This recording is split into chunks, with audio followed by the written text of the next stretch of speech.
Hey, it's Kayla, welcome back to my channel. Today we're going to be making these mini homemade whoopie pies.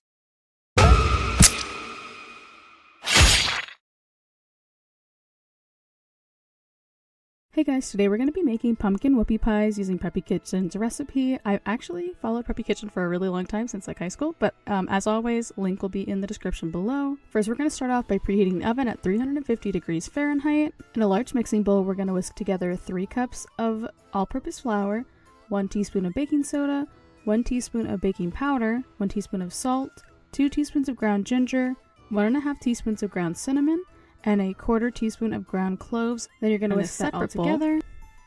We're going to add 1 15-ounce can of pumpkin puree, 2 cups of packed light brown sugar, 2/3 cup of vegetable oil, 2 large eggs, and 1 tablespoon of vanilla extract. Then you're just going to whisk that all together. This part got cut out. I lost the footage somehow, but now you're going to take the wet ingredients and you're going to pour it together with the dry mix until everything is just combined. You don't want to overmix it. The batter should look thick but smooth with no dry streaks. Next, we're going to scoop out the dough onto the pans. I used a melon baller actually. You're supposed to use like a cookie scoop, but we just have a melon baller. So I scooped them out. You're going to use a cookie scoop to scoop out the dough onto 2 sheet pans with parchment laid down. I actually used a melon baller, so I had to scoop mine a little bit bigger. They're about 1 inch apart, but you're pretty much just going to scoop them, drop them, and you can smooth them out if you'd like. Then I pop them in the oven for about 12 to 15 minutes at 350 degrees. Bake them until the centers look dry, or you could check them with a toothpick and see if they come out clean. Once they're done, you're going to cool them on the pan for about 5 minutes before you transfer them to a wire rack, or I just transferred them to a different plate or bowl to cool them. While they're cooling, we're going to make the cream cheese filling in a large mixing bowl, or you could use a standard mixer. You're going to add 1/2 cup of softened unsalted butter, 4 ounces of cream cheese, and 1/2 teaspoon of vanilla extract. Then you're going to beat everything together on medium to low speed until smooth. This should take about a minute or so. Then we're going to add 3 cups of powdered sugar. Once it's fully combined, we're going to scrape down the bowl and then beat again on medium speed for about 30 seconds until the filling looks light and fluffy. Now I used a piping bag for the filling.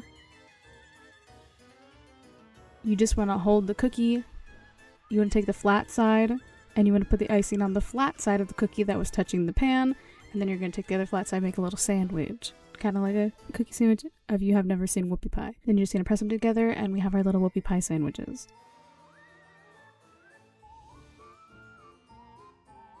Once they're all assembled, you want to chill them in the fridge for about 30 minutes until serving. That way they firm up nice and hold their shape.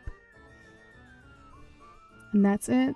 That is how we made Preppy Kitchen's pumpkin whoopie pies. Yeah, I think they're really cute. I don't know if they really taste like whoopie pies. I feel like they're a little more cakey than a whoopie pie would be. I feel like there's too much texture. Maybe I made it a little bit too thick on accident or something. But either way, they're still really good. And I really like trying out recipes. So let me know if there's any you want me to try. I'm down to try a Preppy Kitchen recipe anytime.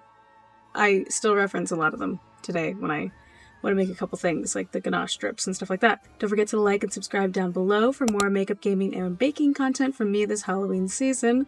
Let me know what you think, and thanks for watching.